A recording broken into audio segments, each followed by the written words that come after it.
বিসমিল্লাহির রহমানির রহিম। আসসালামু আলাইকুম ওয়া রাহমাতুল্লাহ। প্রিয় শিক্ষার্থী বন্ধুরা, আজকে আমরা দেখব 13.2 এর 16 নম্বর প্রশ্নের সমাধান। তাহলে 16 নম্বর প্রশ্নটি কি আছে একটু দেখে নিই। 2 + 4 + 8 + 16 30 n সংখ্যক পদের সমষ্টি 254 হলে n এর মান নির্ণয় করো। দেখো, এখানে আমরা তাহলে প্রথম যে কাজটা করতে হবে সেটা হচ্ছে প্রথমে আমরা লিখব প্রথম পদ। প্রত্যেকটি ধারার ক্ষেত্রে কিন্তু আমাদের প্রথম পদ লিখতে হবে। প্রথম পদ a সমান কত, আমাদের কিন্তু কত 2, এবং সাধারণ অনুপাত লিখতে হবে। যেহেতু এটা গুণোত্তর ধারা, দেখো 2 দ্বারা গুণ হচ্ছে, 2 এর পরে 4 হচ্ছে, 4 এর ডাবল 8 হচ্ছে, অর্থাৎ 8 এর ডাবল 16 হয়েছে। তাহলে এখানে কিন্তু 2 দ্বারা গুণ হচ্ছে, প্রতিটি পদের ডাবল হচ্ছে, তার মানে 2 দ্বারা গুণ হচ্ছে। এখন সাধারণ অনুপাত, আমাদের সাধারণ অনুপাত কিন্তু আমরা এখান থেকে বুঝতে পারবো যে 2 দ্বারা গুণ হচ্ছে, তার মানে অনুপাতটা 2 হবে। অনুপাতকে আমরা 8 দ্বারা প্রকাশ করি। সূত্র হচ্ছে দ্বিতীয় পদ ভাগ কি প্রথম পদ, দ্বিতীয় পদ ভাগ প্রথম পদ। তাহলে দ্বিতীয় পদ কি আমার আছে 4, আর প্রথম পদ আছে আমার 2। দেখো এখানে কিন্তু 2 দিয়ে 4কে ভাগ করে দিলে কিন্তু আমাদের 2 হয়। এখানে একটু ইন্ডিকেট করে দিতে হবে। দেখো এখানে 1 বড় না 2 বড়, আমাদের সমষ্টি বের করতে হলে অবশ্যই আমাদের এখানে 2 বড়, অর্থাৎ আর বড়। 2 বড় মানে হচ্ছে আমরা আর এর মান যেহেতু 2, তার 1-এর চাইতে 2 বড়। তাহলে আমরা n সংখ্যক প্রশ্ন মতে আমাদের যেটা দেওয়া আছে, দেখো প্রশ্ন মতে আমরা লিখব প্রশ্ন মতে n সংখ্যক পদের সমষ্টি, n সংখ্যক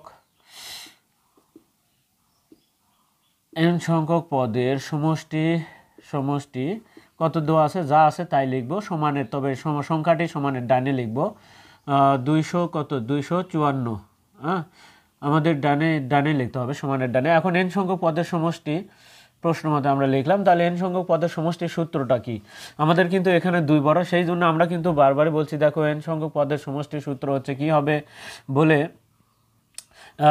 সমষ্টির যেহেতু সূত্র, তাহলে আমাদের যেহেতু আর বড়, তাহলে নিচেরটা আমরা আগে লিখব r-1। ওপরে কি হবে বলে, আর এর ওপরে n থাকবে, -1 থাকবে, সামনে আবার কি থাকবে, a থাকবে। অর্থাৎ এখানেও r-1, এখানেও r-1, তবে এখানে আর এর ওপরে যেহেতু n সংখ্যক পদের সমষ্টি, মাথার উপরে আর এর মাথার উপরে n থাকবে, আর সামনে একটা a থাকবে, সমান সমান কত 254।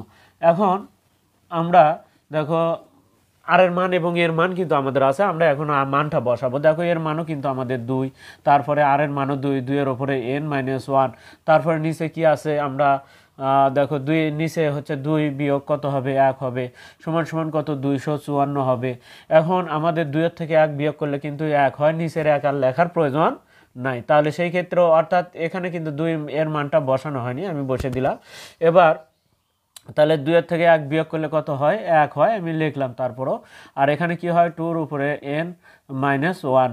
এখন সমান সমান 254, আমাদের এই 1 আর লেখা লাগবে না। এরপরে আমরা দেখো এখানে কি থাকে, তাহলে 2 × 2 এর উপরে n-1 সমান কত 254। এখন এই 2 দ্বারা ভাগ করে দেবো অপোজিট পাশে, যেহেতু 2টা এর সাথে গুণ অবস্থা আছে, তাহলে অপোজিট পাশে গেলে, সমানের ডানে গেলে ভাগ হবে। তাহলে 2 র পাওয়ার n-1 সমান সমান এখানে 254 ভাগ কত, 254 ভাগ 2। এখন 254 অর্ধেক কত হয়, আমরা যদি 2 দ্বারা ভাগ করি, 2 এর ওপরে n-1 সমান সমান তাহলে 2 1-কে 2, 2 2 4, 7 2 127 হবে। তাহলে এই এক যায় আমাদের কি হবে, যায় এবার আমরা 1কে পার করব, তাহলে একটা ডান পাশে পার হয়ে গেলে আমাদের -1 আছে, ডান সাইডে গেলে +1 হবে।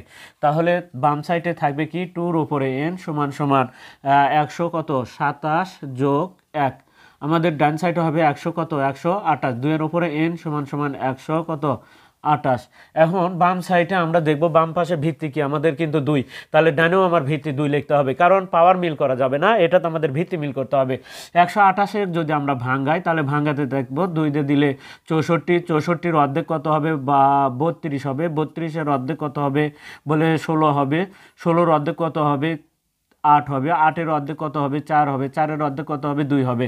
তাহলে 2 লিখে আমরা পাওয়ার কত দিতে পারবো বলে সবগুলোই তো 2, তাহলে একটা 2 লিখলাম, 1 2 3 4 5 6 7, তাহলে 2-এর পাওয়ার 7 লিখতে পারবো। বাম সাইডেও ভিত্তি 2, ডান পাশেও ভিত্তি 2, আমরা 2-এর উপরে 7 লিখতে পারবো। অতএব আমাদের এখানে দেখো ভিত্তি মিলে গেছে, তাহলে ভিত্তি না লিখে আমরা অতএব n সমান সমান 7, অর্থাৎ n এর মানই কিন্তু আমাদের এখানে বের করতে বলা হয়েছে। আমরা কিন্তু দেখো 16 নম্বর প্রশ্নের সমাধানটা দেখে নিলাম।